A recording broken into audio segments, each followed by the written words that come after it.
What's good, y'all? It's the Demouchets React, and we're back with another video. Who we got today, Steve? Today we're back with another American reaction. So excited about this video. If you're new to us and we're new to you, make sure you scroll down, hit that subscribe button, and turn on the post notification bell because we're on the road to 200K. And we cannot get there without you guys, alright? Join the family without further ado. Let's get into the video. Let's get it. Number one, they are so civilized.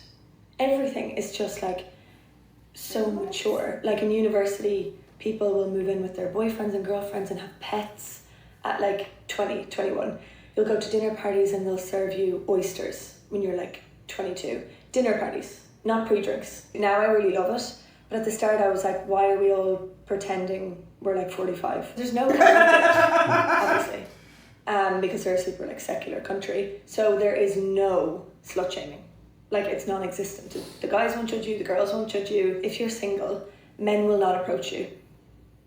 Like, you can be a 10 out of 10. Like, I've gone out with a group of girls that are models, look like models, most beautiful women like I've ever actually seen with my eyes. And we could go like a whole night and not one guy will come up to us, flirt, nothing. If you're like in a relationship or if you just couldn't be bothered with men, it's quite nice. But if you are single and ready to mingle, you should just not be ready to mingle, or you should go somewhere else, because it's, yeah, they don't flirt, they don't woo, they don't charm you. Oh. Okay, drugs are very taboo. I'm talking mostly about Sweden. Snoozing obviously is like what everybody does instead of smoking, but when it comes to like drugs, they're so like innocent about it, which I love, because coming from university in Ireland, like the shit that you would see on a night out was just, to me it was just normalised. And then when I came to Sweden, like if you heard of someone like doing drugs, everybody would be like, oh my god, that's crazy. So it's quite cute. I really like that. As someone that like doesn't do drugs, I think it's nice. You will never make small talk with a stranger. Your taxi man will be non-verbal. Okay. They're all mute. They will not say anything to you. The lad in the shop, the neighbour upstairs. It's a non-verbal kind of situation. Okay. Groceries are twice the price, but rent is like almost cheaper and it's way nicer. Like what you actually get for your money, apartment-wise, is like 10 million times better than, say, in Dublin. When you go on a night out and you say that you're Irish, every lad will say, Conor McGregor, in this like weird British accent. Like I can't count the amount of times that's happened to me. And I'm like, A, that's not an Irish accent, and B, like, please do not associate him with where I'm from. That's when it comes to crisps, they don't have small bags of crisps. They only have like share bags, because they don't eat crisps. Like crisps aren't really like part of their diet in the same way as they are in ours. Oh, okay. The crisps are more a thing that you would buy before your dinner party for your guests. Whereas I want like a dirty, filthy packet of meanies just because I'm like a little bit hungry. So they don't do that. If you think that Irish people are obsessed with the weather, you have not met a Swedish person. They are like weirdly obsessed with the weather. I think it's because they have like really nice summers and crap winters, so they have like some type of contrast, whereas in Ireland it's kind of like crap all the time. It's not as extreme, it's just like a mild level of crap. So maybe because they have these amazing summers, they freak out about the winters, like correlating mood and how much they should like socialise with the weather, which I just find like completely bizarre. I'm like, yeah, it's raining, but like who cares? Why would we not go to the pub? Obviously pub culture isn't a thing, which is just like inconvenient. Because if you don't want to go clubbing, yeah, you can go to like a bar and have like a cocktail, but if you want to do something like really casual, that's not really in the culture. There is like something missing from their nightlife. The Danes would be a bit more relaxed about like casual drinking, I would say. In Sweden there's a lot of like guilt about drinking, which I had never felt in my life. I didn't understand the concept of like feeling bad about going for a drink. Like why would I feel bad about that? It's so fun. Okay, I don't know how many that was, but let me know if you want more. Okay, let's talk about that. Okay, so first of all, she said that y'all are civilized. So to me, it sounds like they are really polite without the manners. They want us without the manners, right? Without the manners, they're like really chill to themselves. don't really socialize. So, like, where do y'all friends come from? Are y'all friends like y'all grew up with them in school, or work friends, or maybe church? I don't know about it. But like, how y'all meet y'all boyfriend and girlfriend? Yeah. It sounds like people know what they want to do, and they just get to it. Right. Civilized. That's it. Yeah. Cool, calm, collective. Yes. Do y'all move around much when the weather is bad? Because here, like, if it's raining, people still be outside. Right. We're You know gonna what go I'm do saying? something. Yeah, we could still be active in a mid-weather crisis. They want to stay indoors with the blackout curtains. So y'all canceled the pub and just had a pub to your house? Mm. Are we big drinkers at the house? Are they big drinkers? Because she did say that they don't really like drugs like that. So I don't know. We can associate liquor with drugs. I mean, it's. I think that's a debate because you got some heavy drinkers who drugs is drugs. But they don't have a pub culture. Yeah. You know, the Europeans love they pubs. Mm-hmm. And they don't have a pub culture. Mm-hmm. Okay. According to her. According to her. Okay, I do like about the 21-year-olds having oysters and all of these, you know, little hors d'oeuvres. I like that. That's classy.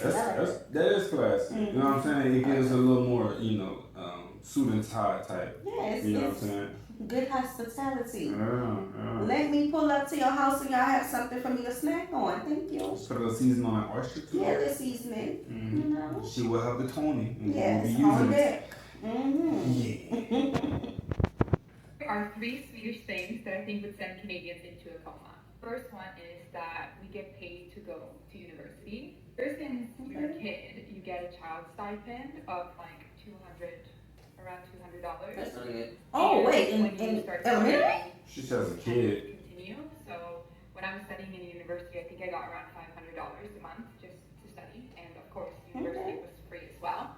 Yeah, we get paid to go to school here. That's cool. That's cool.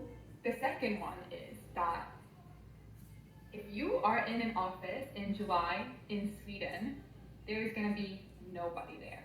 We take there's summers. 4 weeks of vacation every summer.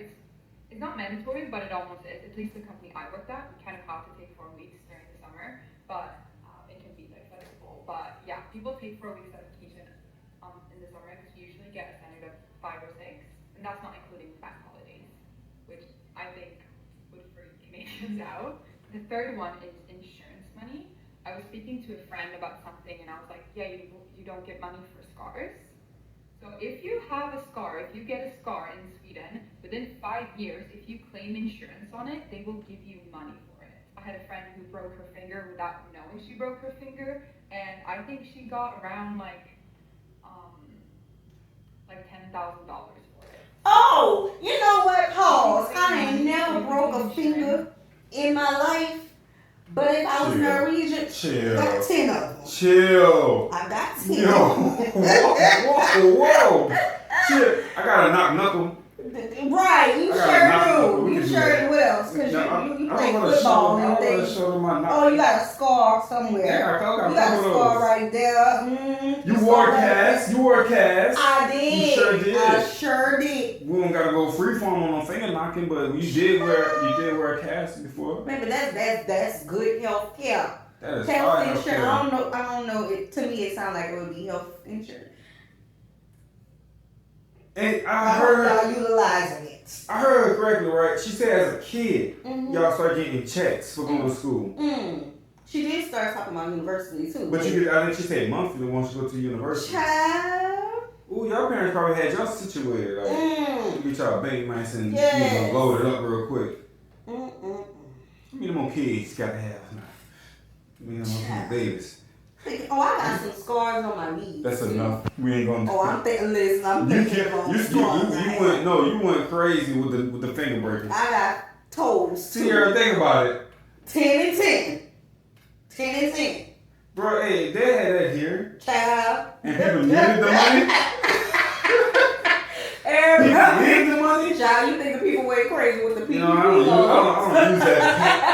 don't use that pinky finger that much. Right, I'm not survived. Yeah. Scars. And if it's in your face, then there's so much can claim insurance on scars. That's Those were crazy. three things I had for now. I got a Let me scar know if you because want from to that car hear. accident. Yeah. I know you do. Yeah.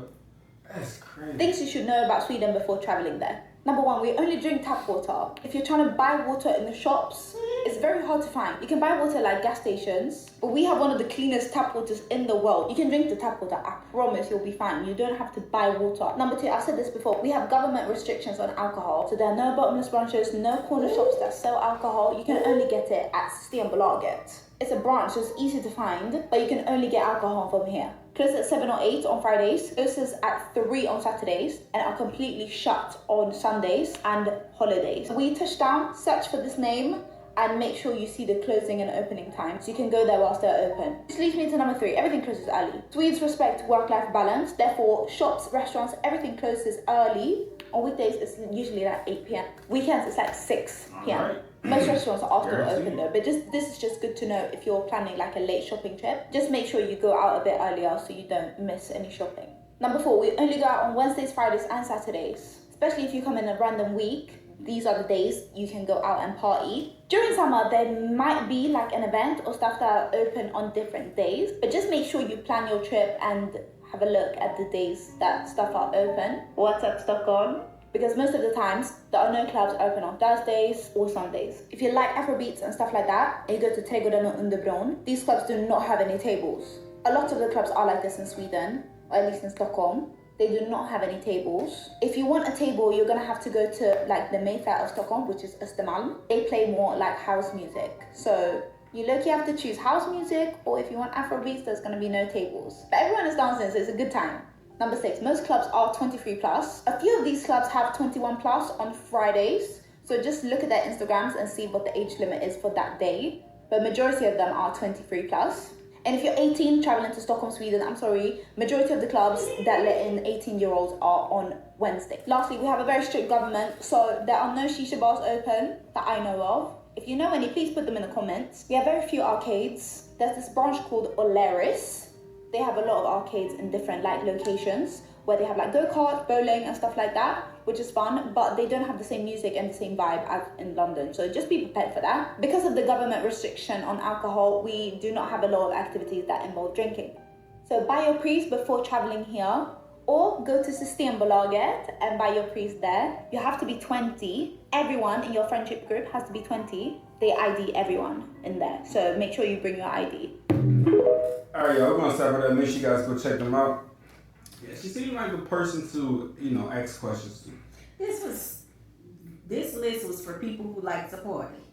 I know times has changed, but we didn't have tables coming up in the clubs for we was on the floor walking around. We had couches. We had couches. Backing against the wall, maybe. Yeah, but not sections. Not really. Not Not like how they got it now. Yeah, like when the right. bottles came out, when people was doing the bottle girls and all that stuff, and serving stuff like that. Now we have it, but back then, I don't remember that. It's like, right at the stage. I thought about all of our people in Louisiana when I read that list. I don't think they would want to go. No, we are home of the drive-through, daiquiri, and liquor shops. Yeah, our people wouldn't want to go. All right, y'all. We hope you guys enjoyed this video with us. Be sure to subscribe. We'll see you soon. Peace.